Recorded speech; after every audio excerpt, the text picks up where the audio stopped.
Hello, YarnTubers. Welcome back to Wonder Loves Crochet with Dana and Benji, who has to get paid for his appearances. And today we're going to remember and reflect a little bit on one of our great viewers, Marian. Now, you guys who have been watching my lives, you remember Marian. She's the one who, whenever I would say, hey, who's going to drive today? Marian was usually the first one to volunteer, and it was kind of a fun little game where I'd tell her, okay, Marian, don't miss this exit, and she'd say, I got it. She lived in her little apartment in New York with her cat, and she consumed a lot of YouTube in her life. She took part in, just, off the top of my head, she took part in the Hag's Christmas Wheel Afghan crochet along and many other crochet alongs. There was one about an album cover being the inspiration for what you crocheted. Maybe some of you remember that. I don't remember the details, but she was always actively involved in the lives and community crochet events here on YouTube. I got to know Marian through a Zoom group that I had started, and my initial impressions of her was that, here was a lonely old lady, living with her beloved cat, Leif, who crocheted alone, right? She didn't have a lot of social interaction in real life with other crocheters, or with, not a lot going on with friends and family. And so I really felt bad for her.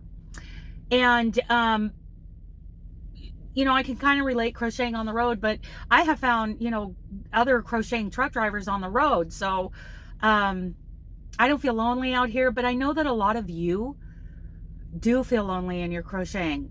Some of you live alone and crochet, no other crocheters in your life. Maybe your family members, maybe you do live with family, but they don't crochet. And, or even worse, they are not appreciative of what you do. And I can't imagine living in that environment. In a lot of ways, Marian reminded me of Melanie, whose health, she lived with her husband. She was part of a Zoom group. Her health was deteriorating over the last few years of her life. And, she lived with her husband who worked, and I used to send her postcards from around the country. We really enjoyed that connection as I drove around. Unfortunately, when Melanie passed, no one showed me the kindness of letting me know that she had passed until months later. So I want to thank Stephanie for informing me the other day in text that Marian had passed. It's not like we were, huge close friends, but I cared about her. And I want to shout out you and Roseanne for being there for her right up until a few days ago. So I think it's natural for us when, someone we know passes away to get a little reflective, right? So that's what I'm doing. And I'm reflecting on the fact that she got a little snappy in her comments and her emails to me in our exchanges. And now it makes me smile. But the big thing that I'm taking away from her is that even in this isolation and her situation, there were huge positives in her being a member of the Crochet Tube community. And I look at all those crochet alongs and, community crochet things that she got involved with, and I think, kudos to you.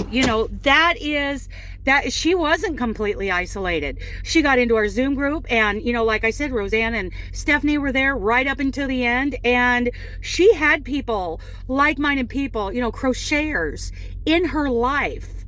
And she made those connections through this community, through you guys. How valuable is that? I'd like to hear from all of you how being a member of the Crochet Tube community has helped you through, maybe just through inspiring you for other projects, or helped you through maybe the negativity of people who don't understand what you do. Not only can we bond with others who, have a shared joy of creating, we can get emotional support from a group, a healthy group of other creators in our lives. We've been hearing about the health benefits of crochet for quite a while now. There's something about the rhythmic repetition and the effect it has on your mind, you know, while doing something creative with your hands. It's even been shown to help you with learning certain topics, and that was most of the premise behind the Noah scarf, which, you know, I'll link that down below if you want to see some of how that can be possible through a crochet pattern. Just the other day, who knows, here on YouTube, posted an infographic or a meme of some kind that gave some, you know, some of those great points. So you might want to check that out. So my takeaway from reflecting about Marian's life is basically about the dopamine rushes we get from, you know, associating and socializing with every one of you here on CrochetTube. I think it's important. And, you know, of course I can remember the things that I have done better than what others have done. And, you know, it started out with Christmas and July fairies, all kinds of things, from the Hag's Christmas Wheel Afghan to, you know, just this last year we did the spring square swap and made a wonderful Afghan. What else have we done here? I want you guys to talk about some of the crochet alongs and events that you've participated in. Post that information in the comments. Maybe that'll help inspire some others. You know, now we're doing the elfin squares, and we're almost finished up with that, and I've got another big square swap, you know, planned for March. But right now I thought, you know, because I'm promising you guys to do smaller crochet events here on YouTube so that you can get involved in something quicker, is just a quick little informal make along, doing MJ's off the hook, you know, her autumn's charm hat, you know, 2 skeins of yarn, a neutral and a contrasting color, and I have linked that video down below. So, you know, and even if you're not interested in adding that to your crochet list right now, I would ask that you, instead of telling me there's no way I'm going to do that, you know, let's be positive. If you're going to post a comment, please comment in a way that encourages those who are excited about doing something, you know, just a quick little hit of dopamine, doing something with other creators. So comment down below about anybody you remember that we have lost here in the community, and reflect on your interaction with them and what you can draw from that in a positive way. Then go over to the Discord community, join the community, and be a part of a group of crocheters who will not only inspire you, but they will lift you up in what you do. Be around that positive influence. Okay? Okay, I love you guys. Bye.